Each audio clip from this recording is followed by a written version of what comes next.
Hails and horns, everybody. Welcome back to the Abyss. A little bit different video for you guys today. One of the newer channels that I recently came across that I'm absolutely loving the content of, Liam over at Death Doom MetalHead. Definitely go check this dude's channel out. Super chill, laid back, very knowledgeable, well-spoken, good videos, good content. He's coming up with videos that aren't just, collection updates like I do a lot, things like that other people do. He's really kind of diving into different questions, and which leads to this video. He recently posted a 10 questions for the metal YouTube community video, and he kind of just answered 10 questions about himself and his musical taste, things like that. You really get to know the guy a lot more, so I figured I would do a response and see if we can start getting some more conversations going, see if more of our fellow YouTube metalheads maybe do response videos and we learn more about each other. But yeah, awesome video, Liam. Again, go check out Death Doom MetalHead. He looks a little something like this, and he will be linked up in the description below. Go check him out, but let's dive in and start these questions.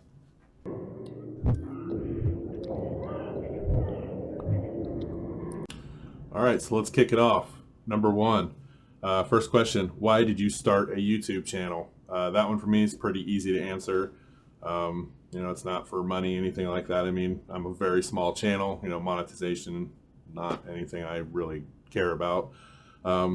Basically, why I decided to start a YouTube channel is I was enjoying other people's content, collection updates, album reviews, things like that, that turned me on to a lot of really good shit that I might not have heard of otherwise. So I figured maybe I could do something similar, and if I show a stack of records on, some recent buys, things like that, if 8 people watch the video and just one of them finds something new to them that they really enjoy, then I feel fine with that. Like, if I touch one person to where they can find something that they really enjoy and maybe their new favorite band, then the whole channel's worth it. And that's why I keep doing it.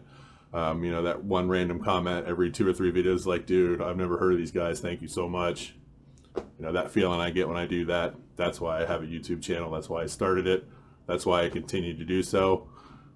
Yeah, pretty easy question. Not the greatest cool answer, but, it's pretty in a nutshell. Just to help you guys maybe find something that you're not familiar with. That's why. All right, 2, the question reads, your go-to genre in rock and metal. I know he kind of answered it as kind of his go-to subgenre in metal, so that's kind of the way I'm going to take it. Obviously, metal would be the umbrella, but for me, it's black metal, and it's always been that second wave inspired, raw, just evil, dark, cold black metal. Couple examples. Early Gorgoroth. Definitely can't go wrong with anything early from this band, at least in my opinion. I know a lot of people like, Hat, or, some of the other vocalists, Gall. For me, that first run with Pest in the band just sounded so vile, so satanic. Really awesome stuff. But there are a lot of good modern bands, in my opinion, that kind of carried that torch. Like from Canada, you got Megiddo, just very evil, cold sounding black metal. Definitely go check them out if you're unfamiliar. Disconu, these guys are from the Ukraine. Awesome material, just very cold, haunting, kind of a culty, orthodox black metal. And a really good example from the last couple years, Thy Feeble Savior. To me, these guys sound like they crawled out of the early 90s scene. But yeah, just really cold, raw, just evil ass black metal for me. Some atmospheric is okay. I'm not big on symphonic stuff, or for me, just that rawish bite, the birth of black metal. That's what it is for me. But let's keep going.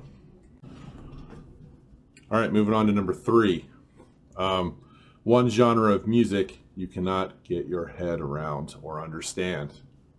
And I'll keep it in the metal community. Obviously, there's a lot of music I hate, but just keeping it metal related, I would say like metalcore, deathcore. I just don't get it. I don't get what the hype is. To me, this is the cop-out answer. A lot of those bands sound the same to me. It's just, I don't know, man. It's just like making noise with no purpose. I don't see a lot of them with interesting themes or lyrical content, to keep my attention. There are a couple deathcore bands, they say like a early Carnifex, that I do listen to once in a while, but it's just, to me, metalcore, and there's black metal bands, death metal bands that definitely do fit this description. They're just cookie cutter. It's just like copy paste, change the name, and it's all the same shit to me. I just never got into it. I went straight from like rock, like Guns N' Roses type shit, to like Metallica, Slayer, and then straight into black metal. Only now am I really backing into the death metal genre, be like, all right, I missed out on a lot, but those core genres, metal and deathcore, no. Number 4, what is one thing you would change about your YouTube channel? That's kind of a two-parter for me, because there's two equal aspects of my channel that I know I need to elevate and that I want to. First would be audio visual quality. I'm using a jank pot webcam that I have to use the software that came with it, because it just sounds god-awful, and even with EQing, this is the best sound I can get out of it. And I have a $20 microphone kind of ghetto rigged right above my head here. Not the greatest in the world, but it's, you know, what I have. I would like to get either a DSLR or a Brio or web or fucking camcorder, anything to get a crisper, you know, high def image without all this pixelated noise behind me and, you know, like 30 frames per second bullshit, and give you better audio quality. From there, I would be a lot more inspired to do more videos. And then kind of the B side of that would be to start more series, maybe do some guitar pedal demos, that kind of stuff. Get a lot more conversation, start doing some live streams on my own, little things like that. But yeah, that's pretty much it. I would have to say it's two parts equal: audio visual quality, and more series, streams, different kind of content to bring you guys, so you don't just get tired of somebody just popping a record in your face every 5 seconds. That's pretty much it. All right, next question's kind of funny. One album from your collection that you're not sure how it got there or why you own it. His was really interesting, so please go check out his video. I will link that up along with his channel. Mine, not as cool of a thing, but I literally have no clue where this came from. I am not a fan of this band. Not that they're a bad band. It's still sealed. I was just going through some of my stacks from storage. You know, I continue to move stuff from my storage unit in here. This is a Corrosion of Conformity album, still sealed in plastic. I do not listen to this band at all. They had one song back in the 90s that I was into, and that was it. I have no clue where this came from. I'm assuming maybe a grab bag or something a long time ago, but I don't. This is still sealed, so I'm probably actually going to put this in a giveaway for a future video. And the other one, again, I had a copy of this and I gave it to somebody, and I don't know how the hell I got another copy of Sarka. I have a copy in my collection. Now this copy, the copy that I gave to somebody not too long ago, so I have no clue where these came from. I don't know. I don't know. All right, next question. Do you have an idol that you look up to within music? Man, that is a hard question for me to answer. I take inspiration from so many different musicians. This would have to be kind of a multi-way answer here. You know, guitar-wise, I mean, Stevie Ray Vaughan was one of the first people that made me want to pick up a guitar. Watching him play stuff like fucking Flood, Texas Flood, or whatever the name of the song was. Leave My Little Girl Alone. Just the emotion in the guitar playing was awesome. Dimebag would be another one. He was doing a lot of the same things a lot of people were doing, but he was so unique also. Just the way that he played, you could feel what he wanted to accomplish. You could feel it come through in the notes and the way that he played. You know, Pantera is one of those bands, take them or leave them as they were, but I really enjoyed Dimebag out of that group. The rest of it was all right, but I kind of just zeroed on those guitars. Infernus, Gorgoroth would be another one. I know that's one that people kind of look down their nose on sometimes, but you go back and listen to some of those riffs off of like Under a Sign of Hell, Funeral Procession, stuff like that. They were similar to what other bands were doing, but there was a lot of nuances and things like that nobody else was doing. I mean, there's some thrashiness, there's really kind of progressive stuff in there if you really break it down. But yeah, I would have to say those three for guitars. Yeah, Vocals, not really. I don't really have a vocalist. It just floors me, but I'm more of a guitar player. That's what I love to do. But yeah, I would have to go with those three. All right, next question. Number 7, I believe. Most desired album that you do not have in your collection. If I could get my hands on a first pressing of this, I would be very happy.